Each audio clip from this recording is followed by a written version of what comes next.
Hello student, आज के इस वीडियो में क्लास 9 संस्कृत प्यूसम प्रथम पाठ इस स्तुति का हिंदी अनुवाद करने वाले हैं जो क्लास 9 का है, बिहार बोर्ड का है। तो इस स्तुति मतलब होता है यहाँ पे अगर हम आपको बताएं तो इस स्तुति का मतलब यहाँ पे दिया गया है। इसका मतलब होता है ईश्वर, इसका मतलब क्या होता है ईश्वर, और स्तुति का मतलब होता है प्रार्थना, प्रार्थना या वंदना, प्रार्थना या वंदना। तो हम लोग यहाँ पे ईश्वर की प्रार्थना या वंदना जो चैप्टर है इसका हिंदी में अनुवाद करेंगे। क्लास 9 से रिलेटेड और भी वीडियो हमारे चैनल पे अपलोड है, तो आप लोग जाकर के उसे भी देख सकते हैं। और साथ में इस चैप्टर का क्वेश्चन आंसर भी हमने करा दिया, जो आपको इस वीडियो के डिस्क्रिप्शन में उसका लिंक मिल जाएगा, जहाँ से आप उसको आसानी से देख सकते हैं। और नहीं तो आप जब इस चैप्टर को पढ़ लेंगे तो उम्मीद करते हैं कि आप खुद से क्वेश्चन आंसर को कर पाएंगे, क्योंकि हम इसमें उतना अच्छे तरीके से पढ़ाएंगे जिससे आप अपना क्वेश्चन आंसर स्वयं कर सकें। तो चलिए फटाफट से बढ़ते अपने चैप्टर की तरफ, इसको पढ़ने की और इसका हिंदी अर्थ करने की कोशिश करते हैं। तो चलिए देखिए, आपके स्क्रीन पर दिख रहा है कि इस चैप्टर के बारे में कुछ जानकारियां दी गई है कि इस चैप्टर में आखिर है क्या, हम लोगों को पढ़ना क्या है। तो सबसे पहले आपको पता होना चाहिए कि जब हम इस चैप्टर को पढ़ेंगे तो इसमें हमको 3 मंत्र देखने को मिलेगा, और ये जो तीनों मंत्र है वो उपनिषद से लिया गया है, ठीक है। फिर उसके बाद इसमें 2 पद मिलेगा, और वो जो 2 पद जो है वो भगवत गीता से लिया गया है। उपनिषद की बात करें तो वो तीनों उपनिषद, एक तो आपका तैत्तिरीय उपनिषद है, उसके बाद बृहदारण्यक उपनिषद है, और उसके बाद श्वेताश्वतर उपनिषद है।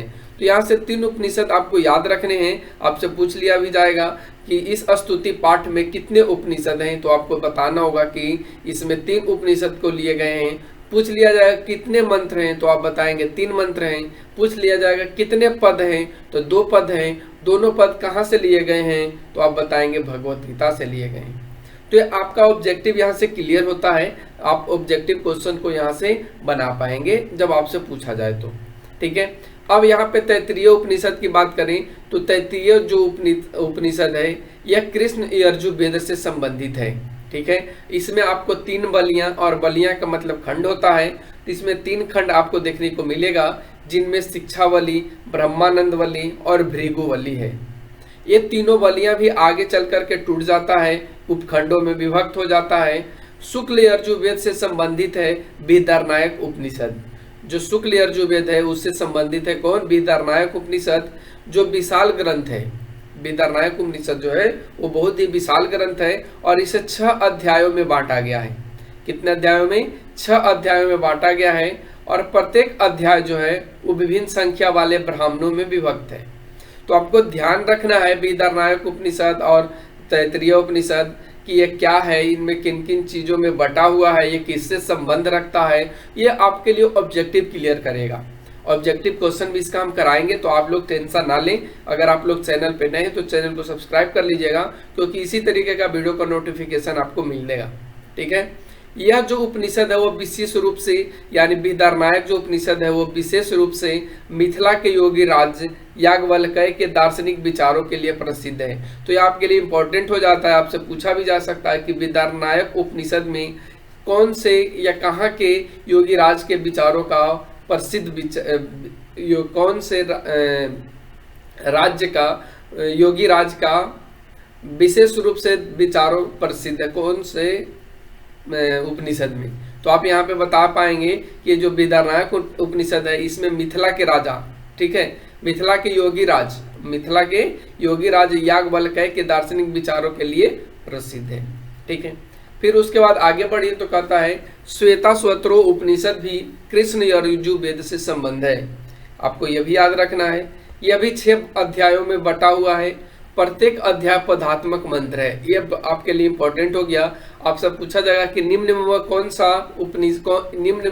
सा उपनिषद है जिसमें प्रत्येक अध्याय पदात्मक मंत्र में विभक्त है, तो आप यहाँ पे बताएंगे श्वेताश्वतर उपनिषद, ठीक है। इस स्तुति में संकलित जो मंत्र है आनंद रूप, परम शक्तिशाली, जगत के कण कण में विराजमान परमेश्वर की वंदना करते हुए प्रकाश की प्राप्ति के लिए भी प्रार्थना करता है। यानी जब हम इस चैप्टर को पढ़ेंगे तो इसमें जो मंत्र है वो आनंद रूप से है, परम शक्तिशाली है, और जगत के कण कण में जो विराजमान परमेश्वर है, परमेश्वर मतलब भगवान है, उनकी वंदना का करते हुए हम लोग प्रकाश की प्राप्ति करने के लिए प्रार्थना करते हैं।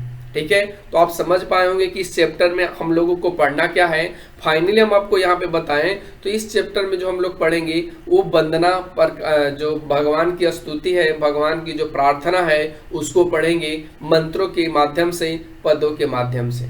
ठीक है, अब चलिए हम लोग अपने चैप्टर की तरफ बढ़ते हैं। चैप्टर आपको फर्स्ट अब रूबरू दिख रहा होगा, इस स्तुति। इस स्तुति मतलब ईश्वर की वंदना या ईश्वर की प्रार्थना। ठीक है, ये प्रथम पाठ है। प्रथम पाठ का मतलब होता है पहला पाठ। क्या होता है? पहला पाठ। ठीक है, अब यहाँ पे आइए हम लोग इसका पहले हिंदी अर्थ समझते हैं। उपनिषद, उपनिषद के मतलब उपनिषद। भगवत गीता, भगवत गीता के मतलब भागवत गीता। चेती के मतलब होता और, जीवनस्य मतलब जीवन, अभुदाय का मतलब होता है उन्नति के लिए। उसके बाद विकासिता, विकसिता, विकसिता मतलब विकास। अमूल्य मतलब अमूल्य। ग्रंथा के मतलब ग्रंथ। यानी इसका हिंदी समझें तो हिंदी हो जाएगा कि उपनिषद और भगवत गीता, उपनिषद और भगवत गीता जीवन के उन्नति के लिए, जीवन की उन्नति और विकास के लिए, देखिए यहाँ पे विकासिता भी लिखा है, तो जीवन की उन्नति और विकास के लिए अमूल्य ग्रंथ है। तो आपका इस लाइन का क्लियर हिंदी समझ में आ गया होगा। अब हम लोग बढ़ते यहाँ पे। उपनिषद अनेकासाम ऋषिनाम विचारान प्रकटयन्ति, मतलब उपनिषद के मतलब तो आप समझ पा रहे हो। उपनिषद अनेकासाम मतलब एक से अधिक या अनेक, ऋषिनाम के मतलब ऋषियों, विचारान के मतलब विचार, प्रकटयन्ति का मतलब होता है प्रकट करता है। ठीक है, तो इसका हिंदी क्या हो जाएगा? तो हिंदी होगा कि उपनिषद जो है वो अनेक ऋषियों, उपनिषद है अनेक ऋषियों के विचारों को प्रकट करता है। उपनिषद में अनेक ऋषियों के विचारों को प्रकट किया गया है। अगला है भगवत गीता तू केवलस्य योगेश्वरस्य कृष्णस्य। भगवत गीता का मतलब तो समझ पा रहे हैं। तू मतलब यहाँ पे क्या हो जाएगा? यहाँ पे जो तू है उसके लिए क्या होगा? तो इस तू के लिए यहाँ पे आप यूज कर सकते हैं केवल। ठीक है, तू के लिए केवल नहीं तो यूज कर सकते हैं। भगवत गीता तो केवल, भगवत गीता तो केवल योगेश्वर कृष्ण के विचार को प्रकट करता है। भगवत गीता तो केवल योगेश्वर कृष्ण के विचार को प्रकट करता है। अब यहाँ पे आइए तो कहता है उभयत्रापी परमात्मा न। उभयत्रापी का मतलब होता है दोनों। उभय मतलब उभयत्रापी मतलब दोनों ही। परमात्मा न मतलब परमात्मा। सर्वशक्ति संपदा मतलब सर्वशक्तिमान दर्शिता। इसका मतलब क्या हो जाएगा कि दोनों ही ग्रंथों में, दोनों ही ग्रंथों कहें तो उपनिषद और भगवत गीता में, दोनों ही ग्रंथों में परमात्मा के सर्वशक्ति संपदा को दिखाया गया है। दर्शिता के मतलब दिखलाता है, ध्यान रखेंगे। सर्वशक्ति संपदा मतलब सर्वशक्तिमान। कहने का मतलब कि दोनों ही ग्रंथों में परमात्मा को सर्वशक्ति संपदा दिखलाता है। अगला ये अस्मिन् पाठे तस्य परमेश्वरस्य स्तुति वर्तते। अस्मिन् के मतलब इस पाठ में। ठीक है, तस्य का मतलब उस, परमेश्वर का मतलब भगवान, स्तुति के मतलब प्रार्थना या वंदना, वर्तते के मतलब, वर्तते के मतलब क्या हो जाएगा? है। कहने का मतलब कि इस पाठ में उस परमेश्वर की स्तुति या वंदना है। इस पाठ में उस परमेश्वर की ही वंदना है। ठीक है, तो आप समझ पाए होंगे यहाँ तक के हिंदी को। अब बढ़ते आगे। आगे कहता है यतो वाचा निर्वंतते अप्राप्य मनसा सह। ठीक है, यतो वाचा निर्वंतते अप्राप्य मनसा सह। इसका मतलब क्या होगा? तो चलिए इसका मतलब भी हम लोग समझते हैं। निर्वंतते का मतलब यहाँ पे क्या हो जाएगा? ध्यान रखना है। आपको यहाँ पे कुछ हिंदी अर्थ भी दिए गए हैं, आप देख सकते हैं। अप्राप्य, अप्राप्य का मतलब यहाँ पे क्या होगा? न पाकर। विद्वान का मतलब क्या होगा? देखिए विद्वान का मतलब जानने वाला। विभेति का मतलब क्या हो जाएगा? भय लभ्यते, मतलब भय से या भय डरता है। कुत्सचन का मतलब होता है किसी से भी, किसी से भी। अब चलिए इसका हिंदी हम लोग समझते हैं। कहता है कि ब्रह्मा में लीन, ब्रह्मा में लीन सर्व आनंद युक्त विद्वान, ब्रह्मा में लीन सर्वयुक्त विद्वान। इसका हिंदी समझे, यतो वाचा निर्वंतते अप्राप्य मनसा स आनंदम ब्राह्मणो विद्वान न विभेति कुत्सचन। इसका मतलब होगा कि ब्रह्मा में लीन सर्व आनंद युक्त विद्वान किसी से भी नहीं डरते हैं, क्योंकि वाणी का मन से सदा संपर्क रहता है, क्योंकि वाणी का मन से सदा संपर्क रहता है। ठीक है, तो आप इस चीजों को ध्यान रखेंगे। अगला है अस्तो माँ सद्गम्य तमसो माँ ज्योतिर्गम्य मृत्यो माँ अमृत्यम गम्य। इसका मतलब क्या होगा? माँ का मतलब मुझे, गम्य का मतलब भेजो, गुढ़ के मतलब होता है छिपा हुआ। तो इसमें गुड़ तो है नहीं, तो आप यहाँ पे देखेंगे इसका मतलब क्या हो जाएगा। ठीक है, पहले हिंदी समझे। अस्तो का मतलब यहाँ पे क्या होगा? अस्तो का मतलब असत्य, अस्तो का मतलब क्या होगा? असत्य। तमसा के मतलब क्या होगा? तो तमसो का मतलब हो जाएगा अंधकार से ज्योति, और ज्योति का मतलब क्या होगा? ज्योतिर्गम्य। ज्योति का मतलब यहाँ पे हो जाएगा प्रकाश की ओर। ठीक है, मृत्यु, मृत्यु का मतलब क्या होता है? मृत्यु से। अमृतम का मतलब क्या हो जाएगा यहाँ पे? अमृतत्व की। गम्य का मतलब क्या हो जाएगा? भेजे। इसका मतलब समझिए। तो कहता है, देखिए आइए आपको ये भी ध्यान रखना है कि जो ये वाला यहाँ पे लिया गया था मंत्र, ये तैत्तिरीय से लिया गया है, और ये जो लिया गया है वो बृहदारण्यक उपनिषद से लिया गया है। तो इसको भी ध्यान रखना। कहता है कि मुझे असत्य से, मुझे असत्य से सत्य की ओर ले जाओ, मुझे असत्य से सत्य की ओर ले जाओ, अंधकार से प्रकाश की ओर ले जाओ। देखिए यहाँ पे अंधकार से प्रकाश की ओर ले जाओ, मृत्यु से, मृत्यु से अमृत, मुझे मृत्यु से मुझे अमृतत्व की ओर ले जाओ। इसका मतलब हुआ। ठीक है, अब बढ़ते हैं आगे। अगला जो है कहता एको देव सर्वभूतेषु गूढ़ सर्वव्यापी सर्वभूतांतरात्मा कर्माध्यक्ष सर्वभूताधिवास साक्षी चेता केवलो निर्गुण सच। इसका मतलब क्या होगा? सर्वभूतेषु, एको मतलब एक, देव मतलब भगवान, सर्वभूतेषु, सर्वभूतेषु का मतलब क्या हो जाएगा?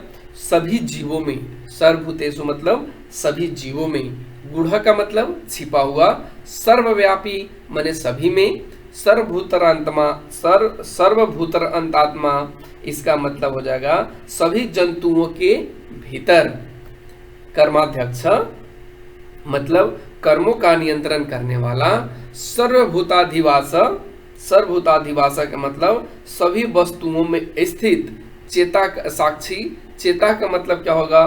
तो चेता का मतलब यहाँ पे हो जाएगा चेतना स्वरूप। साक्षी का मतलब, साक्षी का मतलब आंख के सामने। केवलो मतलब, केवलो मतलब क्या होगा? केवल। निर्गुण सचा, निर्गुण के मतलब निरंकार या निर्गुण।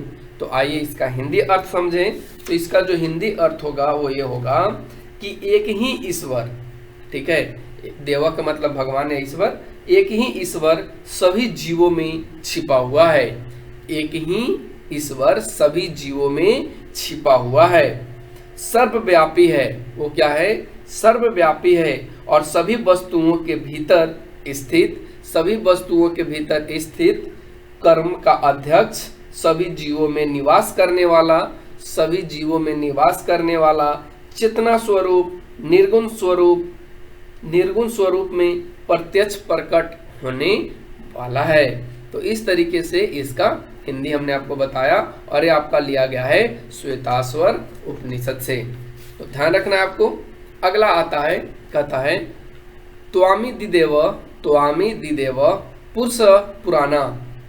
इसका मतलब क्या होगा? त्वम का मतलब क्या होता है? तुम, ठीक है, त्वम का मतलब तुम। आदि देव का मतलब क्या होगा? यहाँ पे आदि देव छुपा हुआ है, छुपा हुआ है, ठीक है। यहाँ पे त्वमा देव, त्वमा दिदेव मतलब त्वम प्लस आदि देव, ठीक है।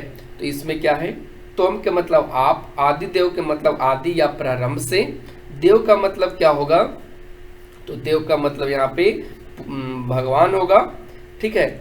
और पुरुषा, पुरुषा का मतलब पुरुष होगा। फिर उसके बाद पुराना का मतलब तो पुराना आप समझ पा रहे हैं। फिर उसके बाद कहता है तमस्य विश्वस्य परम निधानम, तो अमस्य विश्वस्य परम निधानम, इसका मतलब क्या हो जाएगा, आइए समझते हैं। अस्य के मतलब क्या होगा, तो अस्य के मतलब यहाँ पे होगा, अस्य विश्वस्य का मतलब क्या हो जाएगा कि इस संसार में, इस देखिए तोमस्व, तोम का मतलब तो आप समझ पा रहे हैं तुम, आयकरा में अस्य जो छूटा हुआ है, और अस्य विश्वस्य जो है इसका मतलब क्या होता है, इसका मतलब ये होता है कि इस संसार में, परम के मतलब श्रेष्ठ, निधानम के मतलब, निधानम के मतलब क्या होगा, तो निधानम का मतलब यहाँ पे होगा भंडार या स्थान। फिर इसी में कहता है वेतासी वेदम च परम च धामम तवाय ततम विश्व मंत्रात्म रूपम, इसका मतलब क्या हो जाएगा, तो इसका भी मतलब समझ लेते हैं। इसमें क्या होगा, धाम का मतलब क्या होगा, धाम का मतलब यहाँ पे होगा अलोकयुक्त स्थान। ततम, देखिए यहाँ पे दिया ततम, ततम का मतलब क्या हो जाएगा, यहाँ पे कुछ हिंदी भी अर्थ दिए हैं, जैसे कि आप देख सकते हैं यहाँ पे आपके बुक में दिया गया है। ततम का मतलब अलोकमय स्थान, निधानम का मतलब पुरुष, निधानम का मतलब है भंडार या स्थान, परम का मतलब सबसे बड़ा, चिता का मतलब होता है चेतना स्वरूप, सर्वभूताधिवासा जो ऊपर हमने आपको समझाया। तो इस सभी का अर्थ आपके बुक में भी दे रखा है, आप खुद से भी इसे कर भी सकते हैं, और नहीं तो अब हम यहाँ पे आपको समझा ही रहे हैं। ततम का मतलब देखिए यहाँ पे क्या दिया है, फैलाया गया या व्याप्त, ठीक है। फिर उसके बाद कहता है विश्व मंत्र रूपम, इसका मतलब हो जाएगा अनेक रूप में स्थित। तो इसका हिंदी अब करते हैं ये वाले श्लोक का। तो ये जो आपका है वो क्या कहता है, इसका मतलब कि हे कृष्ण, कहता है हे कृष्ण आप आदि देव और सनातन पुरुष हैं। हे देव या हे कृष्ण आप आदि देव और सनातन पुरुष हैं, इस संसार के परम आश्रय और जानने वाले तथा जानने योग्य और श्रेष्ठ धाम हैं। हे अनेक रूपों में स्थित आपसे ही संपूर्ण संसार परिपूर्ण है। तो ये चीज इसका मतलब हुआ, ये इसका हिंदी हुआ, ठीक है। अगला आता है, तो इसमें कहता है नमः पुरस्तादत पृष्ठतस्ते नमो अस्तु ते सर्वतः एवं सर्व, इसका मतलब आइए समझ लेते हैं। नमः के मतलब क्या होगा, नमः का मतलब होगा नमस्कार है, नमस् का मतलब नमस्कार, ठीक है। फिर इसी में कहता है अनंत वीर्यम, देखिए यहाँ पे दिया अनंत वीर्यम मित विक्रम सत्व सर्व समाप्नोसी ततो असि सर्व, इसका मतलब क्या होगा, समाप्नोसी का मतलब देखिए पहले यहाँ पे हम समझा रहे थे ना, यहाँ पे इसका हिंदी अर्थ भी दिया है, आप देख पा रहे होंगे, ठीक है। नमः के मतलब नम, पृष्ठ मतलब हर पेज पे या हर पाठ पे, नमो अस्तु मतलब नम फिर से नमस्कार, सर्वता मतलब सभी, एवं मतलब एव, और उसके बाद सर्वा का मतलब सभी। तो इसका हिंदी क्या होगा, चलिए इसका हिंदी भी हम लोग समझ लेते हैं। नमक के मतलब नमस्कार, सर्वत्र का मतलब सब, और एव का मतलब ही, अभी हम अपने आपको बता ही दिया। पुस्तात का मतलब देखिए यहाँ पे दिया, पुस्तात का मतलब क्या होगा, तो आगे से, ठीक है। तो ये सब का हिंदी आपको समझा रहे हैं, आप लोग ध्यान रखिएगा और आप इसको याद भी कीजिएगा, आपको ये सभी चीज़, तभी आप चैप्टर को इजी तरीके से हिंदी कर पाएंगे, ठीक है। तो इसका हिंदी क्या हो जाएगा, इसका हिंदी होगा कि हे अनंत समर्थ वाले, हे अनंत समर्थ वाले, आपको आगे से, देखिए यहाँ पे आपको आगे से, आपको पीछे से नमस्कार है। हे सर्वशक्तिमान, हे सर्वशक्ति संपन्न, आपको सर्व ओर से, देखिए यहाँ पे कहता है आपको सर्व ओर से नमस्कार है, क्योंकि अनंत पराक्रमी आप समस्त संसार को व्याप्त करते हुए इससे आप ही सर्व स्वरूप हैं। तो यही चीज आपको इस चैप्टर में कहा गया है, और आप लोग इस चैप्टर के हिंदी अर्थ को उम्मीद करते समझ पाए होंगे। तो आज का वीडियो आपको कैसा लगा, आप लोग कमेंट सेक्शन के माध्यम से हमें बता सकते हैं। तभी हम आगे वाले चैप्टर को आगे के वीडियो में बना पाएंगे। अगर आप लोग चैनल पे नए हैं तो चैनल को सब्सक्राइब कर लीजिएगा, क्योंकि आपको वीडियो अच्छा और अच्छी क्वालिटी में मिलेगी। तो आज के लिए बस इतना ही। Thanks for watching, take care, bye bye.